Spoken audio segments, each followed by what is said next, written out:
Back to my channel. So आज हम बात करने वाले हैं 10 useful tips for front end developer.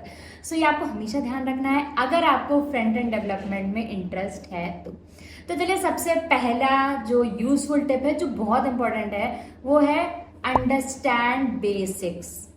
सो आपको क्या करना है, ऐसा नहीं कि आपने कोड उठाया स्टार्ट कर दिया। सो कोड करने से पहले आपको बेसिक्स आपकी बहुत स्ट्रांग होनी चाहिए। सो आपको सबसे पहले अपने बेसिक्स पे वर्क करना है, अपने बेसिक्स को स्ट्रांग करना है प्रैक्टिस कर करके। ओके, अब बात करते हैं सेकेंड वन की, debug code as much as possible. ये थोड़ा सा फ्रस्ट्रेटिंग होता है लेकिन मुझे भी बहुत लगता है, इवन अभी भी लगता है। बट हम जितना ज्यादा जैसे प्रॉब्लम्स होती हैं, जितने इश्यूज आते हैं उन पर हम जितना ज्यादा काम करेंगे हमें उतना ही ज्यादा उन प्रॉब्लम सॉल्विंग वाली जो हमारी हैबिट है वो मेंटेन होगी और हम ज्यादा से ज्यादा प्रॉब्लम्स के बारे में जान भी जाएंगे कि अच्छा ये भी प्रॉब्लम आती है। सो आपको क्या करना है, डिबग जरूर करना है ज्यादा से ज्यादा। थोड़ा सा फ्रस्ट्रेटिंग लगता है तो भी करना है। ओके, सो चलिए बढ़ते हैं नेक्स्ट की तरफ, क्रिएट रीडेबल कोड। अब इससे क्या समझते हैं, जैसे कि आप कोई कोड लिखते हैं सो आप उसमें क्लासेस यूज करते हैं या फिर जो आईडीज यूज करते हैं और या फिर जो आप कोड लिखते हैं तो उसमें क्या आपको ध्यान रखना है, हमेशा आप जो क्लास नेम यूज करेंगे वो एकदम एक्यूरेट होना चाहिए कि अगर जो नया पर्सन भी आपका कोड देखे उसको भी समझ आ जाए कि ये किस स्ट्रक्चर की बात कर रहा है, किस सेक्शन की बात कर रहा है। तो इस तरह से इंडेंटेशन प्रॉपर रखना है आपको और वहां पे जो नेम्स यूज करने हैं वो बहुत ही ज्यादा मीनिंगफुल यूज करने हैं। ओके, फिर हमारा नेक्स्ट आता है लर्न यूआई यूएक्स। तो आपको थोड़ा सा यूआई यूएक्स के बारे में नॉलेज रखनी है सो दैट अगर आप कोई पेज क्रिएट कर रहे हैं तो आपको पता हो कि कौन से डिजाइन कहाँ पे अच्छी लग रही है, किस तरह से किस किस चीजों को कहाँ कहाँ प्लेस करना है। सो आपको यहाँ ये भी नॉलेज होनी चाहिए।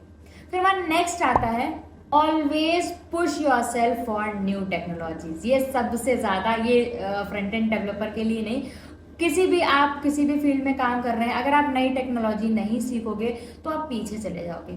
और हमारी जो फील्ड है प्रोग्रामिंग एंड ऑल की, तो ये ऐसी है कि हर साल कुछ ना कुछ नया ट्रेंड आता है और उसकी डिमांड ज्यादा हो जाती है। तो हमेशा हमें खुद को अप टू डेट रखना है और खुद को पुश करना है जिससे कि हम नई टेक्नोलॉजीज को अडॉप्ट कर सकें और उनको लर्न कर सकें। ओके, सो अब बात करते हैं नेक्स्ट वन की, रिमूव यूजलेस कोड। ये आपको हमेशा ध्यान रखना है। हम लोग कभी कभी कोड करते हैं तो पहले हमने बना दिया, बाद में पता चला अच्छा इसका यूज नहीं है सीएसएस में, एचटीएमएल में, इवन जेएस में।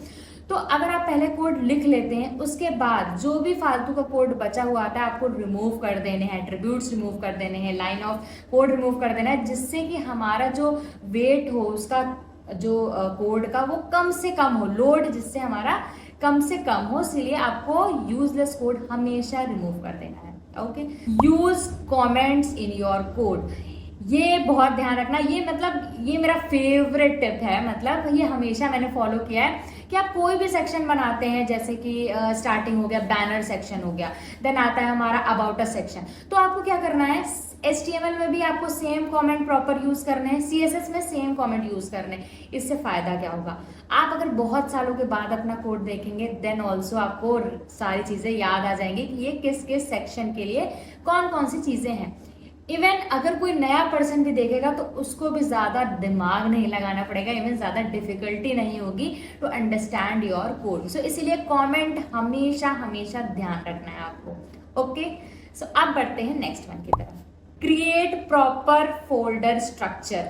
ये भी मेरा फेवरेट है, वैसे आप बोलेंगे सारे ही तुम्हारे फेवरेट हैं, बट सीरियसली हम हमेशा कोई भी अगर कोड मतलब कुछ बनाते हैं तो सबसे पहले बहुत प्रॉपर फोल्डर बनाते हैं। प्रॉपर फोल्डर का मतलब क्या है, जैसे आपने एक पोर्टफोलियो करके वेबसाइट बनाई या रेस्टोरेंट करके वेबसाइट बनाई, तो वहां पे आपको क्या करना है, एक फोल्डर बनाया रेस्टोरेंट, उसमें अंदर आया HTML CSS की फाइल्स हो गई। अब जैसे अगर बूटस्ट्रैप यूज कर रहे हैं तो बूटस्ट्रैप के लिए अलग फोल्डर, फिर आप अगर कोई और प्लगइन यूज कर रहे हैं या फिर कोई और इस तरह से कुछ रिसोर्सेज यूज कर रहे हैं, इमेजेस हो गई, इमेजेस में आपको अलग अलग फोल्डर्स बनाने हैं, बैनर सेक्शन, फिर हमारा about us section, testimonial section, और उसमें पर्टिकुलर हर एक सेक्शन की इमेजेस को सेपरेट रखना है। Same for CSS and same for your like जैसे कि बूटस्ट्रैप हो गया तो उसके फोल्डर अलग बनाने हैं, जो भी आप यूज करते हैं फ्रेमवर्क उनकी भी आपको folders separate and clean proper बनाने हैं,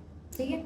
नेक्स्ट आता है हमारा make draft and workflow before code. So ये हमेशा ध्यान रखना है कि अगर आपको कोई प्रोजेक्ट बनाना है, सो आप उसको प्रॉपर वर्कफ्लो कि आपको कहाँ से क्या क्या चीजें रखनी है, आप पहले क्या क्रिएट करोगे, पहले आपको मेन्यू बनाने हैं, मेन्यू में फिर आप क्या क्या पहले फिर CSS लिखोगे, फिर क्या क्या, तो वो एक प्रॉपर जैसे एक वर्कफ्लो होता है कि आपका वेबसाइट वो कैसे बनेगा, क्या एक रफली जो आइडिया होता है वो अपने माइंड में अपने आप डॉक में बना सकते हैं, कैसे भी करके वो फ्लो जरूर स्टार्ट में प्रिपेयर करें एंड देन फिर आप उस पर कोड करना स्टार्ट करें।